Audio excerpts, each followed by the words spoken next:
Hello, welcome everyone to another episode of the Virtual Ninja Show. Today I have a special guest with me and we are going to talk about Defender for Office 365 and the challenges that we have with all those cyber attacks. Girish, I'm so happy that you joined me. Please introduce yourself. Hi everyone, I'm super excited to be here. I'm Girish Chander. I'm the General Manager for the Defender for Office product, part of the overall Microsoft Security Suite. I've been in Microsoft for about 24 years now, in various organizations, largely dealing with identity and security. Super excited to be on the Hi-K show. I think it's my first time here, Hi-K. It is. I don't know why I did not invite you earlier. I think you are actually very, very busy, Girish. So Hey, for you, Hi-K, I'll make time. I'll make time. Thank you so much. So we all know, right? Security is definitely, it's changing all the time. It's a challenge for companies. It's a challenge for security products to keep up. So I want to specifically, of course, talk about the Defender for Office 365 challenges that all those attacks and rising attacks brings with it. Can you elaborate a little bit on, what the challenges are that you see? Yeah, I saw this interesting stat the other day, where if you were to plot out the GDPs of different countries and you dealt with the entire cybercrime arena as a country, it will be the third largest economy in the world. Isn't that staggering?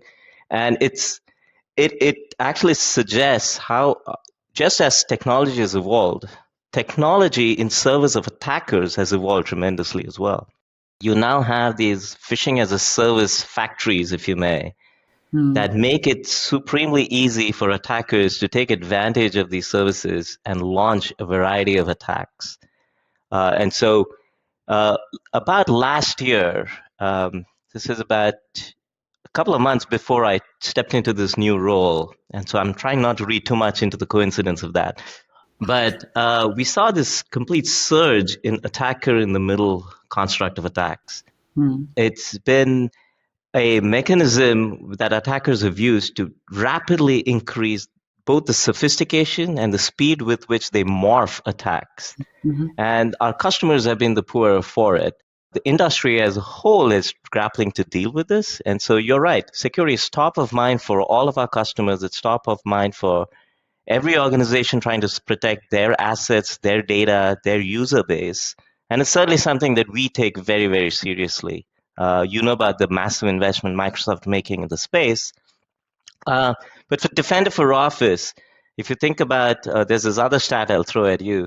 It's known widely that, especially in the enterprise construct, there is phishing and social engineering-based attacks are the predominant vector through which attacks are orchestrated, right? So I send you a phishing mail, I send you a social engineering attack, and that's how attackers are generally trying to get into organizations and then unilaterally elevate privileges and so on.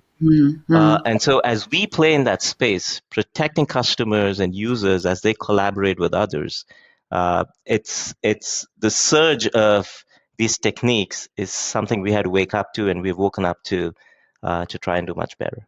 Yeah, I mean, it's always targeting the user, right? And of course, we want to help protect the user from even getting to the point to be that fisher, to click on a link. But we have also so many great tools where we need to educate users. It took us a long time in other spaces. It looks like it still takes us a lot of time in the email world.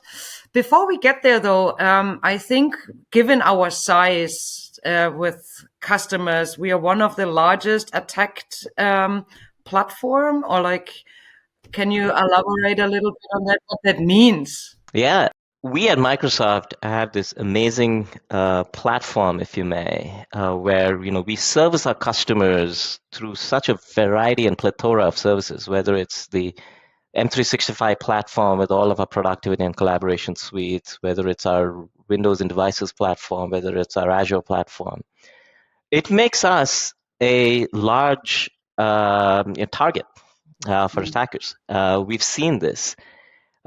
With that, and all of the security products that layer over it comes a huge set of advantages, but also a set of disadvantages. The disadvantages, of course, being the fact that we're this big target and customers see us both as a platform and the security provider layering on the platform.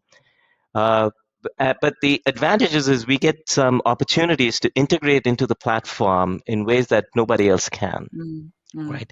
And so the thing that we do across, my team and all of the security teams, Microsoft, is to try and draw this balance of how best to take advantage of the platform to its fullest, but be fully cognizant of the fact that we have a big target against us. And so as I talk about the surge of attacks that have hit us over the past year, we've been disproportionately hit. There's no two ways about it. It's something that we take on seriously, and we take on as a challenge to say, how can we kind of succeed despite that? How do we actually make sure that our levels of protection that we offer customers is amazing, despite of what attackers throw at us? So Girish, we just talked about, being one of the largest or biggest platform, but it also means we see a lot of emails. What does it mean, maybe in numbers? How many emails do you see, maybe, I don't know, weekly, monthly basis, and how many do you block, and what's happening? Yeah, it's a great question. Let me contextualize this for you. On a typical week, across our enterprise offering, we see about 50 billion, sometimes it goes to 100 billion messages come in. And that's a massive number. About 13 to 20 plus billion of this B, that's a B, we block right at the service edge, based on a variety of technologies that we apply there. So we don't even let it come into the service. And then once we come in, of course, we apply a much better set of technologies against that. We scrutinize all these emails coming in. And so you're looking at about 3 to 6 billion messages, again, B, that we catch and we kind of quarantine. And we let the rest of the good ones go in. So it just gives you a demonstrative scale of the service itself and the scale of the number of bad that we actually weed out before we actually funnel all the way through. Yeah, so, let me also contextualize this 3 billion to 6 billion, and it's a massive range. And we've seen this number increase over time. I read the stat based on, what our research team has put together. Phishing last year, right, as an attack mechanism, grew more than 1,000%. Wow. And so, we're just seeing it again, being this massively adopted service in M365, having massive volumes of email makes us a big target. It also makes us a big target for all these phishing attacks coming at us. So we've got to do our job really, really well, and we're up to the challenge. That actually brings me to the next question without going into too many details, but what are all the different layers that you are doing? You talked about edge, something come in, so now you're on a different layer. So your team works on all those different protection layers, detection and protection layers. Like, what are these? Yeah, it's another great question. So you think about, a funnel of, layers, if you may, as emails come in. And in the security world, the faster you can actually block things and detect things as bad and prevent them from ever making its way into the mailbox, the better it is for the organization and the user. Right. So when I talked about the service edge, we're applying a bunch of heuristics and reputational logic at the service edge where we can look at who's sending, what infrastructure they're using to send. And then, based on those learnings there and based on our own analysis, we can actually weed it out. So we can actually say, hey, I'm not even going to let it come in, right? Mm-hmm. But once it comes in, we then actually apply layers of protection, which look at, we apply a variety of heuristics, we apply a variety of machine learning models. Based on our scale, we're able to derive relationships between who's an authentic sender and what's a typical infrastructure they send from. And we're able to apply all of this intelligence at various layers and then weed out additional mails. And then for some mails which have attachments and which have links, and these are very, very popular ways of, transmitting, credential theft attacks and ransomware attacks and the ilk, we do deep scrutiny of the actual URLs. We chase down the URLs to the target sites. We do an analysis of the attachment that may come through. And we observe the behavior in what we call detonation chambers. Like we open these up and chase these URLs, open up these attachments, and look at the behavior. Are these asking for some credentials that are, that are not legitimate? Are they trying to do something malicious on the device? And based on that analysis, we can weed out additional set of advanced threats. Mm-hmm. But there are also a certain set of threats that the attackers know that, hey, when an email is going through the pipeline, I want to be benign, right? And so if I can get through the pipeline as an attacker, then maybe I can actually shift things around. So attackers use these techniques where they kind of delay all the hallmarks of it being an attack. And so, for example, I can send you, as an attacker, I can send you an email with a link, and the link can truly be benign, at the time it's going through mail flow. But through the magic of redirection, I can actually change it, let's say 15 minutes after delivery. So now you sitting at your inbox and you're looking at that link, you actually have a link that's malicious. And so in order to protect against these delayed attacks, we have a set of technologies like safe links, where we use the term wrap. We wrap the link so that when you, at the time of clicking the link, need to be protected, that link actually comes to us. And we analyze that URL to make sure that, hey, can Heike truly go to this? Is it safe to click? Is it safe to go to? And we'll throw up screens that say, hey, this is malicious, don't proceed. Or if it's legitimate, we'll redirect and make the connection go through. And so this stack is a very, very rich multi-layered stack across protections in mail flow and post-mail flow. And we also have things that we learn all the time based on signals coming at us from every direction. Like we have threat intelligence feeds, we have our own research teams doing a massive set of hunting, and we also have signals coming from our user base. When the user sees something or admin sees something, they can submit stuff to us. And so we have this rich pipeline. We're able to analyze all of that, run them through our machine learning models, and derive those learnings and apply it at scale and protect everybody. And a key piece of technology that we have there is something that we call ZAP, or zero-hour auto purge, where we're able to reach into the mailbox and say, hey, we now know that this mail is bad. We're going to remove that email to protect the user. So it's a rich multi-layered stack. That sounds extremely complicated, and there's a lot in there. And I remember I did an episode with Ben, and he talked about all the different features and functions in there. But in the end, between you and I, Girish, how good are we? And I mean, with all those emails that are coming in and all those, they're good. Attackers are good, and we need to be good. So how good are we? That's a great question. I'm proud of the multi-layered stack we have, but let's be clear, we have misses. And every product in the space has misses. In fact, that's something that everybody in the audience should understand and hear. If there's any vendor who's coming to you and saying that, look, we can guarantee 100% effectiveness, it's a lie. Please don't believe it. And no one can live up to that promise. That said, it is our constant strive to reduce the number of misses that we have. There's no question about it. And we think in terms of misses, FNs, false negatives, as well as making sure that we don't impact productivity, where we catch good mails as being bad, false positives. And we want to make sure both those numbers are low, and that's the constant strive. This past year has been interesting, as I said, with the surge of this phish activity, with the surge of attacker in middle techniques. We have found that we got to do even better than we've traditionally done. And so while, yes, it's a complicated multi-layered stack that does a lot, we got to do even more. Historically and strategically, just given the massive scale that I talked about, with Office 365 that we see, and our massive customer base that we have, we've taken an approach that allows us to scale super efficiently across. And so we've leveraged techniques like ML and AI to actually spread across, where as we learn it, the system, as we get these signals of bad, the system can learn and apply effectively en masse to protect all of our mailboxes.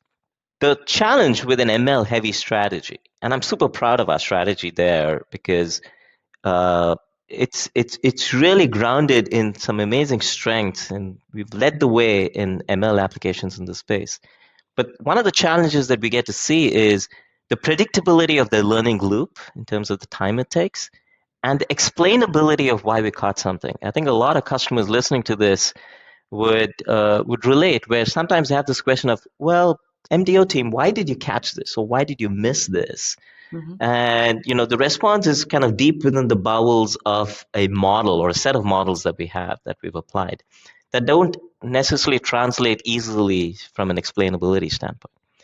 And so one of the things, as we've seen this rapidly morphing attacks and increased sophistication of these attacks, one of the things that's been abundantly clear to us is we've got to reduce the loop time between our teams observing something, our research teams observing an attack pattern, to us being actually mitigated, and in predictable ways, like squeeze the time down and do it in a highly predictable fashion. So we're supplementing our ML and AI heavy strategy with a strategy that really unleashes the productivity and effectiveness of our research team. And by the way, I never miss an opportunity to say we have an amazing, amazing research team. But we really just want to unshackle them even more, and giving them the right toolkit, which means that it's about extracting every single piece of information that we can derive out of these incoming mails and making it available to the research team, who can then marry the signals that they see in terms of the threat landscape, but also look at these vectors that are kind of derived from these emails and write interesting and intelligent heuristics. And when they write those heuristics, you can actually trap better, more targeted. You can then take those learnings, cluster it, and then expand it and scale out protections for everybody. And then you can also take those learnings and apply and feed the machine learning models to then apply at scale faster.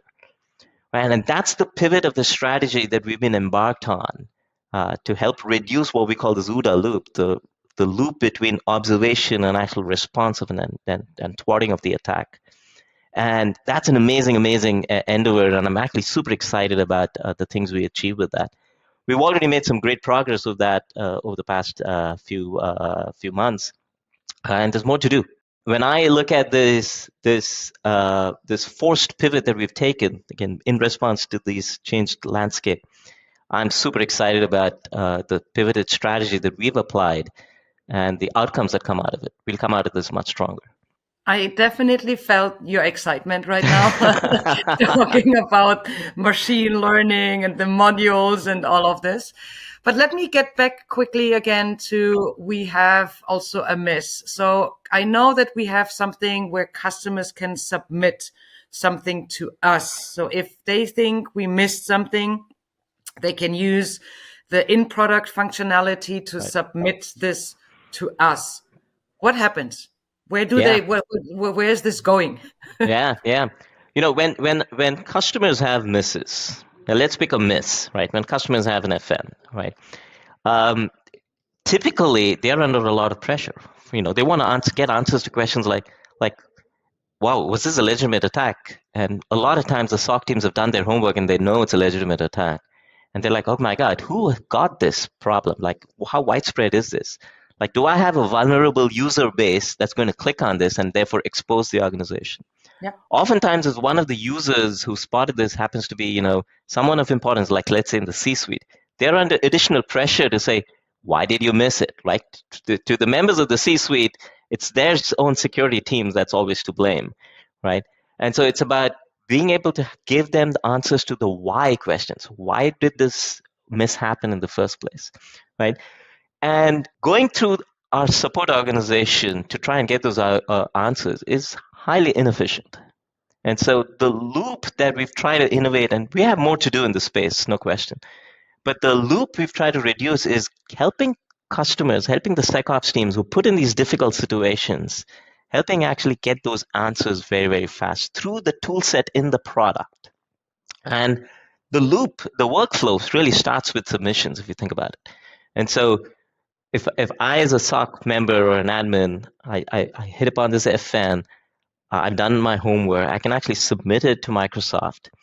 And there's two things I get out of it. One is Microsoft, when we get the submission, is able to actually run through the submission again, run it through the pipeline and say, do we now know something that we didn't know the first time it went through us, right? And we will actually get there'll be a set of outcomes we'll derive out of that.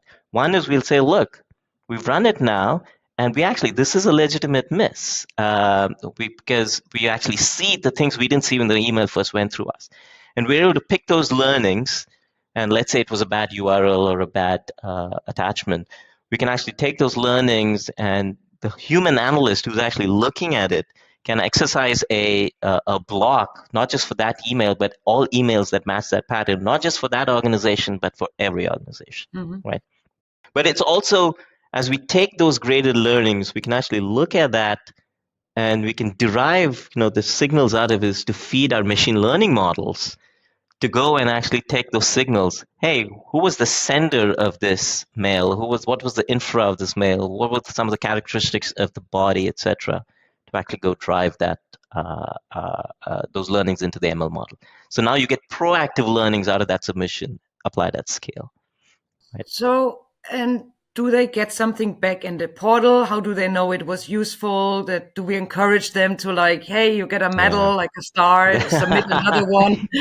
Yeah, we haven't gone into the gamification that you're alluding to, but but I think there's an opportunity for us, as I said, to do more here. But the idea is, you're submitting to kind of feed improvements into the system, but we do respond back with our findings. And this is where, as I said, we actually want to do more. Remember, I talked about the explainability problem with machine learning. We want to improve on that with the combination of rich heuristics and machine learning to be able to come back and say, hey, we know your CEO is beating you up because you missed this, but here's some information about the campaign. Here's some information about why we missed this, or here's some indicators of why this looks bad, etc. Right? And so what we've often found, what we hear from customers all the time is, look, you're going to have misses. We get that. But the thing is, when you know of the misses, can you take corrective action and prevent future instances of this getting blocked predictably so that I don't have to deal with this again? And can you give me all the relevant information so I can actually explain to my peers as to why this happened, what this happened, so they can actually rest assured that this won't happen again. Okay. We have improvements to make on both those scores. Let me just be transparent. It's something the team is focused on immensely. Let me also say this, though. As I said, it's a rich, multi-layered stack. But we've also really invested in making sure that for customers, they don't have to deal with these enormous layers of complexity. We turn on protections by default to make it easy for customers to adopt. We've invested in templates where they can say, hey, look, I just want to apply a high level of protection or a super high level of protection for my users. And they can templatize all this so they don't have to turn on and focus on every single bell and whistle that we have in the product to get the benefits of all of these protections. Because our goal is to enable all of this, and we'll keep adding to those layers of protection. And customers should be able to sit back and say, look, I know MDO is just protecting me with the best of technologies going forward. And that's the goal with these templates and defaults. So, and I don't know if you know, but we also did episodes on QR code phishing with Brandon, and there is a blog out there, and we do a lot. But it's still such a topic in the media. Like, what's going on with those QR codes now that I have you here? QR code is kind of this poster child, if you may, of kind of the surge of this new wave of attacks at scales. It's not the first time we've seen it last year, but the scale with which we've seen it has actually, it's also, the timing has been based on the fact that QR code's adoption for legitimate purposes has increased. So attackers are kind of riding that wave. But it's actually a great tee up to one of the things we're doing with this pivot of strategy that I talked about is when I talked about arming our research team and our ML models with all of the data coming out of the mail, it's about being able to derive everything, including images like QR codes. And by the way, I think Brandon may have walked through this, all the different morphs of the QR codes that can exist. But our ability to piece together what a QR code can be made to look like to the visual eye, even though the system may actually see this as, various cells in a table or multiple images overlaid. And so the system may not perceive this as a QR code, but unfortunately the human eye and the camera on the phone will actually see this. And so it's about being able to extract all of that while in Mailflow at scale, arming the research team to then write these rich heuristics, wrap that up into some specific features for the ML model and protect at scale. This is the kind of innovation that I'm super excited about, that we're baking in again into the Mailflow pipeline. And we're excited about the fact that we're doing it at scale. So it's not like, it lands in the inbox and we then have some piece of tech that comes and applies it for that mailbox. We're doing it in the Mailflow pipeline. But it's a great tee up. That's exactly what we need to do. Yeah, and it always brings me back. We still need to educate users as well. I love QR codes. Honestly, like I go parking somewhere, I take my phone, I have the app, I pay for my car. Like it's so easy. It is. And I think I'm, living and working in this environment. I think I'm pretty good in spotting it. But not everybody is. And we have great tools. Do you want to say a few words around? Yeah, I'm so glad you brought this up. I have this saying, our users across all organizations, across our customers' organizations, they are kind of on the front lines of the attack, because at the end of the day, phishing and social engineering attacks, it's about attacking the human, attacking the users, right? They're also the last line of defense in some sense. Like, yes, you can apply all of this tech and protections in the pipeline, the email getting into the mailbox, but a great security posture has to include the fact that your users are resilient to these attacks, right? And that's where, things like our attack simulation and training capabilities, like in the context of QR codes, we recently put out a module to help users reason over QR code kind of attacks and kind of get trained on how best to respond to them and how best to adapt them.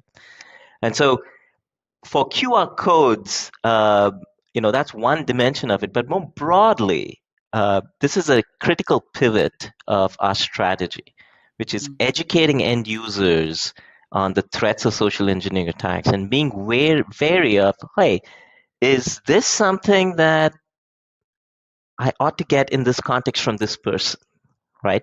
And this is where the things like we do with tips and awareness, nods,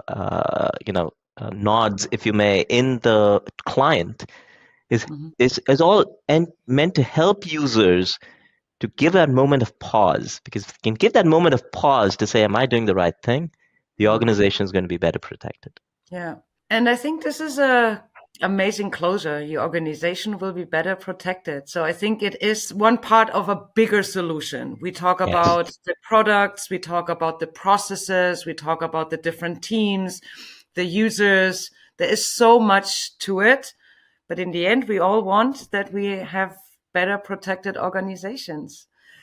Girish, I think this was amazing. I really learned a lot, and it was amazing talking to you. We haven't been in touch for a long time, but I still recognized you. And yes, thank you so much for joining. And thanks for having me. I thoroughly enjoyed this. We should do this more often. Yes, I take you on that. And thanks everyone for watching, and see you soon. Bye.